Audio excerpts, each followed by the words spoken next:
Բարև ձեզ, Ստեփան Գրիգորյան YouTube-յան ալիքի մասնակիցներ։ Ողջունում եմ ձեզ բոլորիդ։ Այսօր դեկտեմբերի 16-ն է, մենք շարունակում ենք մեր աշխատանքը։ Այսօր մենք կխոսենք թեմաներից, որոնք առնչվում են առաջերտին Հայաստանի հետ։ Արարատ Միրզոյանը, արտգործնախարար Հայաստանի, հերթական անգամ մեկնեց Բրյուսել։ Շատ կարևոր հանդիպումներ ունեցավ Եվրոմիությունը անդամ պետությունների արտգործնախարարների հետ ու դրա մասին մենք անպայման այսօր կխոսենք, քանի որ կարծես թե ինքը դեկտեմբերի 1-ին 2-ին եղել է Բրյուսելում, ինչի հետ է կապված այդպես շտապ երկրորդ անգամ այցելությունը Բրյուսել։ Անպայման կխոսենք հայտարարության մասին լրագրողների առջև արված Թուրքիայի նախագահ Էրդողանի կողմից։ Թուրքիայի նախագահան խոսեց թուրքալեզու աշխարհի մասին, խոսեց խնդիրների մասին, որոնք կանգնած են, խոսեց միասնության մասին թուրքալեզու աշխարհի, բայց օգտագործեց զարմանալի ինձ համար տերմիններ ադրբեջանցի թուրքեր, խոսեց նրա մասին, որ Թուրքիան Ադրբեջանին չի աջակցե Ղարաբաղի պատերազմի ժամանակ, չգիտեմ ում համար էր ասում ներքին սպասարկման, թե ում համար էր ասում, միջդեռ նույն Թուրքիան հպարտանում էր դրանով, որ լուրջ աջակցություն տվեց Ադրբեջանին պատերազմի ժամանակ 2020 թվականին։ Հետաքրքիր է, այդ ինչ մեսիջներ են ում են ուղղված Թուրքիայի նախագահ Էրդողանի կողմից, Եվրոմիությունը սանկցիաներ կիրառեց Ադրբեջանի դեմ ուղղված, այդ ինչ սանկցիաներ են կոնկրետ երկու խոշոր ձեռներեցների բիզնես ներկայացուցիչների դեմ, ուրեմն քննարկելու հարցեր այսօր ունենք։ Մինչև սկսելը մեր այսօրվա զրույցը, ես ուզում եմ խնդրել ձեզ բաժանորդագրվել, կիսվել, լայքել, մենք շատ մոտ ենք 70,000 բաժանորդագրված մարդկանց թվին, խնդրում եմ ակտիվ բաժանորդագրվեք, նաև կիսվեք լայքեք, քանի որ դա տարածում է մեր YouTube-յան ալիքը, ինչը անչափ կարևոր է, քանի որ մեր տրված ինֆորմացիան օբյեկտիվ է, քաղաքականացված չի, անկախ փորձագետի մոտեցումներն են։ Սկսում ենք մեր աշխատանքը։ Երբ որ ես ասում եմ, որ աշխատանքը դեպի բացել կոմունիկացիաները, այդ խաղաղության խաչմերուկ դա կլինի, այլ ծրագրեր դա կլինեն, անչափ կարևոր է, մենք մի անգամ էլ համոզվեցինք։ Վերին Լարսը հերթական անգամ փակված է մեր բեռնատար մեքենաների համար։ Վերին Լարսում հիմա լրված է 2500 բեռնատար մեքենաներ։ Ու զգալի բասը հենց հայկական բեռնատար մեքենաներն են։ Այս անգամ կարծես թե քաղաքական պատճառ չկա, այս անգամ ձյան պատճառով է, եղանակի վատ պատճառով է, ինչու փակված է Վերին Լարսը։ Բայց դրանից մեր բիզնես աշխատողներին, բիզնեսում, բիզնես մարդկանց հեշտ չի դառնում այս բացատրությունից, որ գիտեք, որ դա քաղաքական քայլ չի Ռուսաստանի կողմից, որ փակեցին ճանապարհները իրանց շուկան մեր ապրանքների համար քաղաքական պատճառներով, այլ պատճառը եղանակային է, դրանից չի հեշտանում կյանքը վիճակը մեր բիզնեսի։ Ուրեմն այլընտրանքներ ստեղծել, այլընտրանքային ճանապարհով գնալ միանշանակ ճիշտ է, այո, դժվար է գնում process-ը, բայց մենք տեսնում ենք, որ process-ը գնում է, իդեպ ասեմ ձեզ ավելի ուշ կասեմ, որ այդ ծորենի տեղափոխումը Ադրբեջանի տարածքով դեպի Հայաստան, այդ process-ը շարունակվում է, մոտ ժամերս կիմանանք նորություններ։ Պետք է ասեմ, որ Միացյալ Նահանգների դեսպանը Հայաստանում հերթական անգամ խոսեց TRIP ծրագրի մասին, Թրամփ ուղու ծրագրի մասին, դա շատ կարևոր է, մենք անընդհատ ձեզ տեղյակ ենք պահում, սիրելի, հարգելի Ստեփան Գրիգորյան YouTube-յան ալիքի մասնակիցներ, ես միշտ ձեզ տեղյակ եմ պահում, ինչ տեղաշարժեր կան այս ուղղությամբ։ Ու շատ լավ է, որ մեզ նաև պահում է տեղյակ դեսպանը Միացյալ Նահանգների Հայաստանում ինքը պատմեց այդ տրիպ ծրագրի մասին, կարևորություն է ծրագրի, ինչ է արվում, նաև խոսեց, բայց շատ կարևոր բան ինքը ասեց։ Ինքը ասեց, այս ամբողջ process-ում շատ կարևոր է Թուրքիայի դերը, թուրք-հայկական սահմանի բացումը, ու ինքը ասում է Միացյալ Նահանգները ակտիվ հետողությամբ աշխատում է, նաև ողջունեց, որ Հայաստանի կառավարությունը հետողությամբ ակտիվ աշխատում են, որ ի վերջո Թուրքիան բացի սահմանը, քանի որ ինքը ասում է այդ դեպքում այդ երկաթգծի վերականգնումը, պարզեպ Մեղրի երկաթգծի մասին է խոսքը, կապ ապահովել Ադրբեջան, Նախիջևան, Հայաստանից Հայաստան, նաև ինքը ասում է դուրս կգա դեպի այդ ամեն ինչը, Գյումրի, Ղարս ու մեծ տեղաշարժ կլինի, այ որ մենք ասում ենք արևմուտքը կապում ենք կենտրոնական Ասիայի երկրների հետ, Կովկասի միջոցով, Հայաստանի միջոցով, Հարավային Կովկասի միջոցով, Ադրբեջանի միջոցով, դες մեծ պատկերի մեջ դա նաև պետք է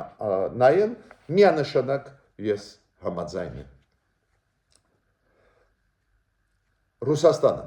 գիտեք այդ Ռոսսատրուդնիչստվը, ինչ որ Եվրասիա այնտեղ բարեգործական միություններ կան, որոնք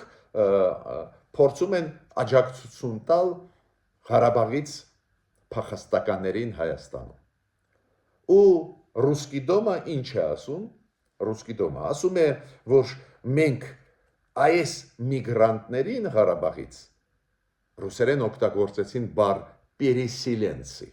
Переселенцы դա միգրանտներ են։ Այս միգրանտներին մենք ինչ որ օգնության փաթեթներ ենք տալիս երեխաների համար եւ այլ։ Դες Լեռնային Ղարաբաղի հայերը Ռուսաստանը ի պաշտոնե համարում է միգրանտներ։ Ինչ ասում է Ալիևը, ասում է նեղացան հայերը դուրս եկան։ Մենք իրանց չենք վտարել։ Հենց դրա հետ է կապված, որ Ադրբեջանի հիշում եք, մի քանի օր առաջ մենք խոսել ենք դրա մասին, Ադրբեջանի արտգործնախարարությունը ասեց, մենք դժգոհ ենք, որ Եվրամիություն Հայաստան ստորագրված կարևորագույն ռազմավարական մակարդակի փաստաթուղթ դեկտեմբերի 2-ին այս տարվա, հիշում եք ադրբեջանցիք դժգոհ էին, որ այնտեղ կա բառ փախստական տեղահանված մարդիկ Ղարաբաղից։ Իրանք դժգոհ են, ինք ասում են, այդ փախստական չեն, իրանք կամավոր դուրս եկան, կոպիտ ասած միգրանտներ են, ու նույնը ասում է Ռուսաստանը։ Իրանք չեն ասում, մենք օգնում ենք Լեռնային Ղարաբաղի փախստականներին, որոնք այսօր ապրում են Հայաստանում։ Իմացեք, ժողովուրդ ջան, իմացեք Ռուսաստանի քաղաքականությունը, մենք պարտավոր ենք ասել ձեզ։ Դες նույնիսկ այս հարցում բոքսում է մեզ Ռուսաստանը։ Չի ասում ճշմարտությունը։ Հիմա փորձում եք օգնություն տալ հումանիտար ղարաբաղցիներին, հասկացանք։ Բայց խի եք ասում միգրանտներին։ Ղարաբաղից տեղափոխված։ Իրանք բռնի ուժով տեղահանված մարդիկ են։ Կամ փախստական օգտագործեք, եթե այդ տերմինը դուր չի գալիս, ինչի եք ասում միգրանտ, переселенцы։ Ուրեմն մեր ժողովուրդը պետք է իմանա ով է ու ինչքան վտանգավոր են Հայաստանի ներսում պրոռուսական քաղաքական ուժեր։ Փաստորեն իրենք ինչ են ասում։ Այ Ռուսաստանը պետք է կապնենք, ու Ռուսաստանը չի համարում, որ եղել է բռնի տեղահանում հայերի։ Մյուսը, դուք գիտեք, Արարատ Միրզոյանը նորից Բրյուսելում էր երեկ, Բրյուսելում ինքը մասնակցեց հանդիպմանը, իրան հրավիրեցին, նախաճաշ էր, բոլոր 27 Եվրամիության պետությունների արտգործնախարարների Հայաստանի արտգործնախարարի հետ, պատկերացնում եք, 27 երկրների արտգործնախարարները նախաճաշում էին Արարատ Միրզոյանի հետ, մեր արտգործնախարարի հետ։ Այդ ձևաչափը հաճախ օգտագործվում է, այդպես ոչ սուպեր պաշտոնական մթնոլորտում քննարկել հարցերը, փոխանակել կարծիքները, կարիքները, ու Կայա Կալասը, որը արտգործնախարարն է Եվրոմիության եւ անվտանգության հարցերով հանձնակատար ինքը հայտարարեց, որ Հայաստանը դիմել է մեզ աջակցելու պաշտպանվելու դրսի ազդեցությունից ընտրությունների ժամանակ։ Իրոք հիբրիդային պատերազմ գնում է ու հիբրիդային այդ վտանգներից Եվրոմիությունը պատրաստ է մեզ աջակցել, բայց Կայա Կալասը շեշտը դրեց նրա վրա, որ Հայաստանը մեզ դիմեց։ Ինչի Կայա Կալասը ասեց դրա մասին, քանի որ Հայաստանում մեծ աղմուկ բարձրացավ, երբ որ Կայա Կալասը եւ Մարտակոսը բարձրագույն հանձնակատար կոմիսար Եվրոմիության, երբ որ հիշում եք դեկտեմբերի 2-ին, երբ որ փաստաթղթերը ստորագրվեցին Արարատ Միրզոյանի այդ կարևորագույն, որոնց մասին մենք շատ ենք խոսացել, այնտեղ ասեցին, որ Հայաստանը դիմեց մեզ պաշտպանվելու համար ռուսական հիբրիդային հարձակումներից, որոնք կարող են լինել Հայաստանի ազգային ժողովի ընտրությունների ժամանակ հունիսի գալող տարվա։ Ու Կայա Կալասը միատել կրկնեց երեք, որ Հայաստանը մեզ դիմեց, քանի որ աղմուկը մեծ էր, նաև Ռուսաստանը դժգոհ էր, հիշում եք Մարիամ Զախարովան ասեց, որ սրանք վամպիրներ են, խոսեց Կայա Կալասի եւ Մարտակոսի մասին, վամպիրներ են, կծում են մարդկանց, որ այդ մարդիկ դառնան իրենց պես, շատ ցավոտ տեսակ Հայաստանը այդ ոնց համարձակվեց դիմել, որ պաշտպանվի հնարավոր հիբրիդային պատերազմներից։ Ու Կայա Կալասը ասեց, դուք ինչ եք մեզ մունաթով գալիս։ Հայաստանը դիմեց ու մենք պատրաստ ենք Հայաստանին օգտագործել։ Նաև ուժերը Հայաստանի ներսում ընդդիմադիր, նաև դա օգտագործեցին, այս ոնց է դուք Ռուսաստանի դեմ քայլանում եք, Եվրոմիության դիմում եք։ Ես իմ կարծիքը պետք է ասեմ, որ շատ ճիշտ արեց մեր կառավարությունը, որ դիմեց Եվրոմիությանը հիբրիդային պատերազմներից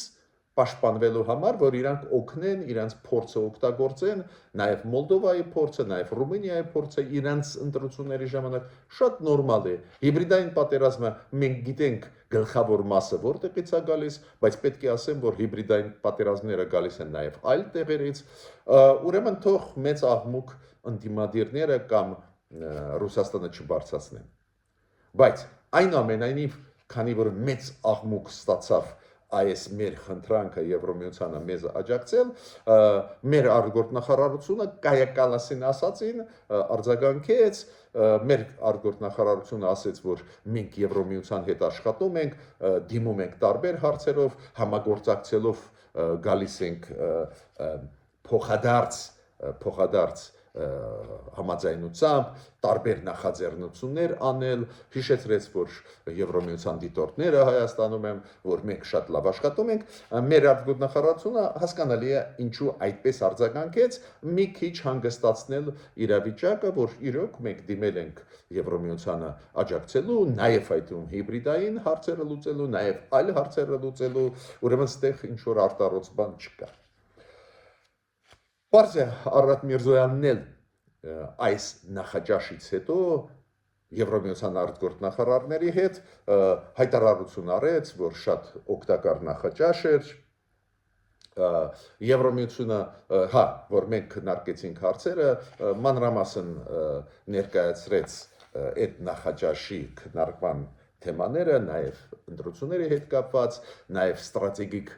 պայմանագիրը, որը ստորագրված է, այդ խոսեց Արարատ Միրզոյանը դրա մասին, այդ հանդիպումից հետո, բայց Եվրոմիությունը ասեց շատ կարևոր բան, Եվրոմիության ղեկավարները, նաև Կայա Կալասը, որ ողջունում է, որ Հայաստանը մեծ տեմպերով գնում է դեպի խաղաղություն, խաղաղության այդ process-ը Ադրբեջանի հետ շարունակում է ու ողջունեցին հենց ջանքերը Հայաստանի, նաև պարզը իրանք ասեցին, որ այդ կիբեր հարձակումներից, հիբրիդային պատերազմական գործողություններից անպայման կաջակցեն Հայաստանին։ Բարձր գնահատեցին բարեփոխումները Հայաստանում ժողովրդավարական այդ ժողովրդավարության հետ կապված Շվեդիայի արտգործնախարարը հանդիպումից հետո իր սոցցանցերում գրեց, որ մենք պատրաստ ենք աջակցել Հայաստանին, որ եւ բարեփոխումները կատարվեն Հայաստանում եւ ամենակարևորը Շվեցիայի արտգործնախարարը սոցցանցերում հանդիպումից հետո ասեց, որ մենք կօգնենք Հայաստանին ընտրություններ ազատ, արդար, թափանցիկ կացնել։ Շատ հետաքրքիր լուր եկավ, այդ կասկածները շատերի մոտ կային, որ Ադրբեջանը օգնում է Ռուսաստանին կամ Ադրբեջանի բիզնեսմենները, դե այնտեղ անկախ բիզնեսմեն չկա, պարզ է։ Ուրեմն ադրբեջանցիք օգնում են Ռուսաստանին նավթը ծախել։ Այդ որ ասում են ստվերային նավատորմ Ռուսաստանի նավթ ծախող աշխարհում մեկ, որի դեմ Միացյալ Նահանգները Եվրոմիությունը կոշտ սանկցիաներ կիրառում են, Ադրբեջանը օգնում է Ռուսաստանին նավթը ծախել աշխարհով մեկ, իբր Ադրբեջանի նավթն է ծախում, դրա լուրերի մասին մենք լսել ենք, բայց հիմա փաստեր կան երկու խոշոր բիզնեսմեն ադրբեջանցի ընկան Եվրոմիության սանկցիաների տակ հենց ռուսական նավթը ծախելու համար։ Շատ հետաքրքիր հայտարարություն արեց նախագահ Էրդողանը, ես սկզբում այսօրվա ելույթի ասեցի, ինձ շատ դա զարմացրեց, բայց ինքը խոսեց թուրքալեզու աշխարհի մասին, նրա մասին, որ վերջի երկու դարը, որ իրանց ճնշում են, չեն տալիս միավորվել, թուրքալեզու աշխարհի մեջ Թուրքիան նախագահ Էրդողանը մտցնում է եւ կենտրոնական ասիական երկրները 5-ից 4-ին եւ Ադրբեջանը եւ առանձին ռեգիոնները ռուսական, այդ հայտնի կոնցեպտն է, բայց չգիտես ինչու ինքը շատ էր բողոքում, որ իրանց դեմ քայլեր անում են, նաև այդ թվում քեմալիստները, որոնք այսօր գլխավոր անդիմադիրներ են Էրդողանի, զարմանալի տերմին օգտագործել ադրբեջանցի թուրքերը,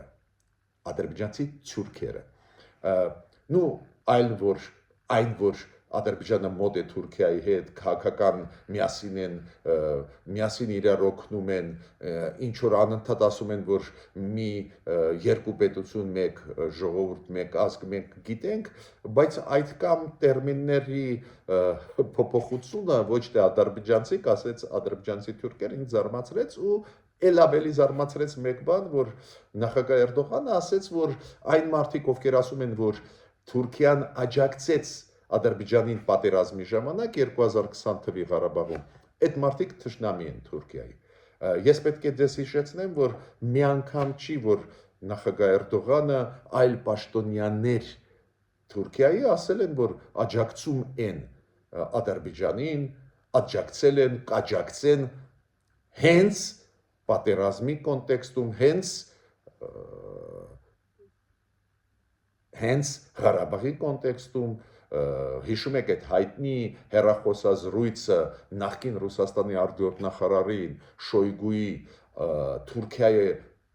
կներեք նախկին Ռուսաստանի պաշտպանության նախարար պարոն Շոյգուի Թուրքիայի նախկին պաշտպանության նախարարի հետ հեռախոսազրույց 2020 թվականի պատերազմից հետո, երբ որ իրանք փոխանակելով կարծիք ասեցին, որ իրանք փայլուն օպերացիա անցկացրեցին Ղարաբաղում համատեղ ռուս-թուրքական, այդ բոլորը իրանք էին ասում, մենք չենք ասում։ Հիմա ինքը ասում է, որ մենք չենք աջակցել։ Անկեղծ ասած, ինձ մոտ տպավորություն է, որ ներքին քաղաքականության հարցերի հետ է կապված, քանի որ դիրքերը Էրդողանի ներսում երկրի թուլանում են, ակնհայտ է այնտեղ շատ ու շատ իրանք սխալներ են անում, նաև ընդդիմադիր լիդերներին, առաջնորդներին բերդ նստացնելով, հետապնդելով, դիրքերը թուլանում են, միգուցե դա էր պատճառը, որ ինքը թուրքալեզու աշխարհի մասին խոսեց, համախմբման մասին խոսեց, միգուցե, բայց ցանկացած դեպքում շատ զարմանալի հակասող բաներ իր ասածը նախկինում Ղարաբաղի հարցի հետ կապված չի բռնում հիմա ասածի։ Մյուս հարցը, որի վրա ուզում եմ ձեր հատուկ ուշադրությունը դարձնել, ակնհայտ է, որ գործող իշխանությունները Հայաստանի փորձում են ամեն ինչ անել, որ անցկացվող մյուս տարի ազգային ժողովի ընտրությունները իրոք լինեն թափանցիկ, ազատ, քանի որ հիբրիդային պատերազմների մեջ նաև մտնում է շատ կարևոր բաղադրիչ՝ վարքաբեկելու ընտրական process-ը։ Ու մենք տեսնում ենք այդ վարքաբեկելու ընտրական process-ի ջանքերը, մենք դա տեսնում ենք Հայաստանի ներսում։ Հենց այն ուժերի, ովքեր անընդհատ կոչ են անում Ռուսաստանի հետ միավորվել այն երկրի հետ, որը մեր պատմական մի մասը հայրենիքի հանձնեցին հարևաններին, ու իրենք փորձում են կասկածի տակ դնել այս ընտրական process-ը, քանի որ մեծ գաղտնիք չի, նախընտրական process-ը սկսվեց de facto de jure կլինի մայիսից, ապրիլից, բայց de facto հիմա սկսվեց ու փորձ է արվում վարքաբեկել այն մեր ընտրական համակարգը, մեր ընտրական process-ները ու գործող իշխանությունները հասկանալով դա փորձում են ապահովել թափանցիկություն ամբողջ process-ի, ես պետք է ասեմ, որ եւ եվրոպական երկրները մի քանիսը լուրջ աջակցություն են հիմա տալու մեր կենտրոնական ընտրական հանձնաժողովի եւ ՄԱԿ-ի զարգացման գրասենյակը Հայաստանում նաեւ լուրջ աջակցություն է տալիս հիմա մեր կենտրոնական ընտրական հանձնաժողովի ու այդքան մեծ տեղ է տալիս այդ process-ին, որ կենտրոնական ընտրական հանձնաժողովը հագեցած լինի տեխնիկայով, որը կապահովի տրանսպարենտությունը եւ անխափան աշխատանքը, որ Արայիկ Արությունյանը վարչապետ Նիկոլ Փաշինյանի վարչապետի աշխատակազմի ղեկավարը ելույթ ունեցավ ու ուշադրությունը դարձնեց այն կարևորությանը, որ Եվրամիությունը եւ ՄԱԿ-ի համապատասխան ստորաբաժանումները աջակցում են Հայաստանին, կենտրոնական ընտրական հանձնաժողովին, որ էֆեկտիվ աշխատեն եւ պատրաստվեն տեխնիկապես ընտրություններին։